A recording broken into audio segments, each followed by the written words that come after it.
राधे राधे सभी को। कैसे हो आप सब? भगवान की कृपा से सब अच्छे होंगे। तो आज है एकादशी। तो एकादशी की पहले तो सबको बहुत बहुत शुभकामनाएं। कल धनतेरस है। धनतेरस की भी एडवांस में सभी को बहुत बहुत शुभकामनाएं। सभी के घर में माता रानी की कृपा हो, धनतेरस की बहुत अहीम कृपा हो। तो बस, तो आज एकादशी के उपलक्ष्य में थोड़ा सा दो शब्द मैं अपनी जो मेरे अंदर की जो जानकारी है मुझे मैं वो देना चाहूँगी कि बहुत लोग एकादशी पर सिर धो लेते हैं और कई बार बाहर ऐसे पड़ जाते हैं। जैसे कल गुरुवार था तो चाहती मैं, अगर दिन सही होता तो मैं कल धो लेती, मैंने आज सिर नहीं धोया। तो एकादशी ऐसा पड़ रहा है, कुछ ऐसा है और नहीं मन मानता है हमारा, तो हमें एक लट ले लेनी चाहिए और लट को धो लो।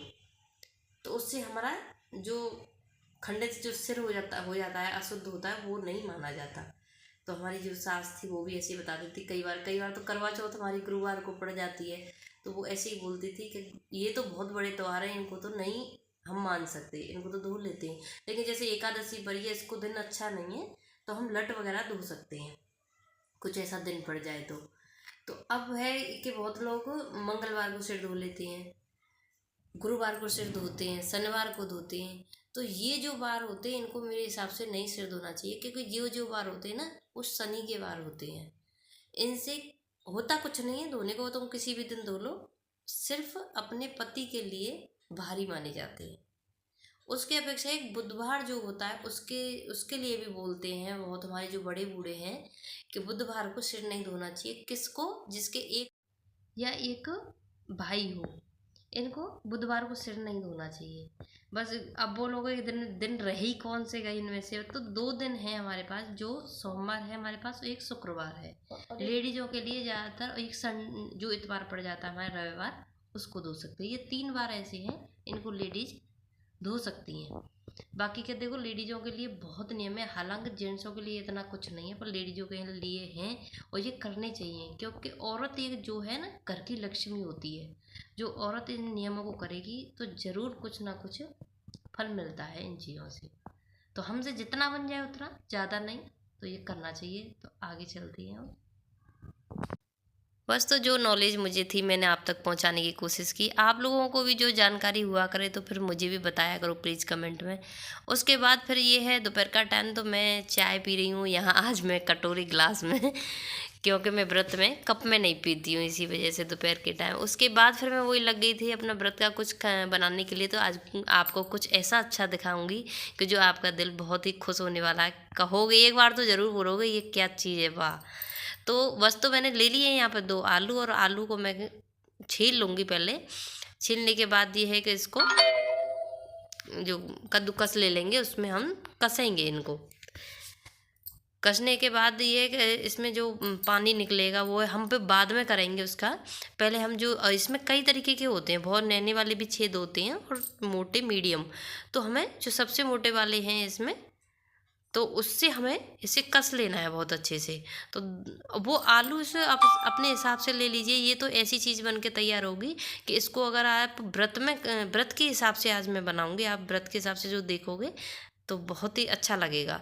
और ऐसी चीज़ है कि जो हम बना के अगर एक बार रख लेंगे ना, तो इससे जैसे नवरात्रि हुई, एकादशी हुई, अष्टमी हुई, कुछ भी किसी पे भी हम रखते हैं तो बना के हम इसको रख लेंगे तो हफ्ते 10 दिन आराम से चल जाता है। तो बस, तो मैंने यहाँ पे कस लिए हैं आलूओं को, और आलू को जो पानी डाल के अच्छे से इसको धो लिया है मैंने। धोने के बाद इसको अच्छे से निचोड़ूंगा। कोई अच्छा सा साफ़ सुथरा अपने पास जो कपड़ा हो, कुछ भी कॉटन का हो या किसी का, उस पर थोड़ा सा फैला के रख दीजिए, क्योंकि उससे क्या है कि जो इसमें पानी होगा वो अच्छे से सूख जाएगा। उसके बाद मैंने रख दी थी यहाँ पे कढ़ाई, और कढ़ाई में थोड़ा सा डाला था घी। घी में मैंने यहाँ पे मखाने फ्राई कर लूँगी, थोड़ा सा हल्का सा ही भूनूंगी, ज़्यादा नहीं। और इसी में मैं फिर काजू भी भून लूँगी। काजू भूनने और दोनों चीज़ मैंने रख ली थी भून के अच्छे से फ्राई करके। उसके बाद मैं थोड़ा सा घी और डाल दिया है इसमें। जो मैंने जो आलू लिए थे फैला के रखे थे वो कटोरे में करके मैंने अच्छे से इसमें थोड़ा थोड़ा 2 बार में मैं डाल लूँगी। इसको जब तक हल्का हल्का फ्राई करते रहेंगे, जब तक एकदम रेड जैसा ना हो। बहुत ज़्यादा हमें रेड भी नहीं करना है, एकदम जैसे बोलते हैं सुनहरा टाइप उस कलर में करना है। जैसे देखो अब आ गया कलर ये इसमें। तो ऐसा ऐसे कलर में हमें इन्हें निकाल के रख लेना है। बहुत ही जल्दी बन जाता है और इतना टेस्टी लगता है। और इसे ज़रूरी नहीं है हम व्रत में, नॉर्मल भी हम किसी के सामने नाश्ते में रखें।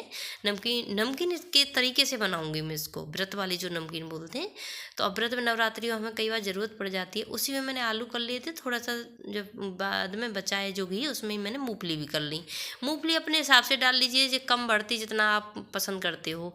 उसके बाद फिर मैंने ये प्लेट में एक कर लिया है, और सारी काजू है और किशमिश भी डाल ली मैंने इसमें। काजू हैं और जो और गोला जो कटे हुए थे मेरे पास, वो भी मैंने इसमें डाले हैं।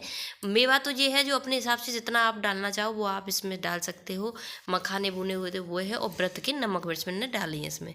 तो देखो अपने आप ही कितना अच्छा कलर आया है, और कितना बढ़िया बन के कितनी टेस्टी लग रही है, जैसे बिल्कुल मार्केट जैसी नमकीन।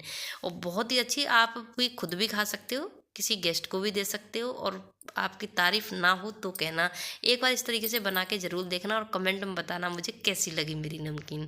तो ये मैं ज़्यादातर व्रत होते हैं मैं बना के रख लेती हूँ। उसके बाद है फिर ये शाम का टाइम हो गया था, तो मैं यहाँ पे तुलसा मैया की आरती कर रही हूँ। तुलसा जी की आरती करने के बाद फिर मैं ठाकुर जी का वही भोग लाऊंगी जो मैंने व्रत में बनाया है। खाना पीना और भी बनाया था, पर यही है कि बहुत बड़ा ब्लॉग हो जाता है, इस वजह से मैं नहीं आप लोगों को पूरा दिखा पाती हूँ। तो मैं ठाकुर जी का भोग लगाने के बाद मैं खुद भी खाने के लिए बैठ गई थी। हालांकि इनका इंतज़ार करती हूँ, लेकिन ये बहुत लेट आ रहे थे। इनसे मैंने पूछा था तो इन्होंने मना कर दिया कि मैं लेट आऊँगा तो खा लेना व्रत का। तो नहीं तो ये आते मैं तभी खाना पीना खाती हूँ। उसके बाद यहाँ पे कुछ किताब वगैरह पड़ी हुई थी बच्चों की, मानवी ने हालांकि लगाई थी, और वो ये मुझे तसल्ली नहीं मिलती जब तक मैं अपने हाथों से अच्छे से काम नहीं कर लेती। तो यहाँ पे फिर मैं दोबारा से लगाने लग गई हूँ इनको अच्छे से। और तो कैसा लगा है आप लोग ज़रूर बताया करो कमेंट में। कमेंट हालांकि जहाँ तक है जितना जिससे हो जाता है उतना अच्छे अच्छे कमेंट करते हो, अच्छा भी लगता है मुझे। और मुझे सच में बताऊँ आपके कमेंटों का इंतज़ार ज़्यादा रहता है लाइक से ज़्यादा। तो इसलिए ज़रूर बताया करिए कैसा लगा है ब्लॉग, लाइक सब्सक्राइब ज़रूर कर दिया करो, कमेंट में ज़रूर बताना।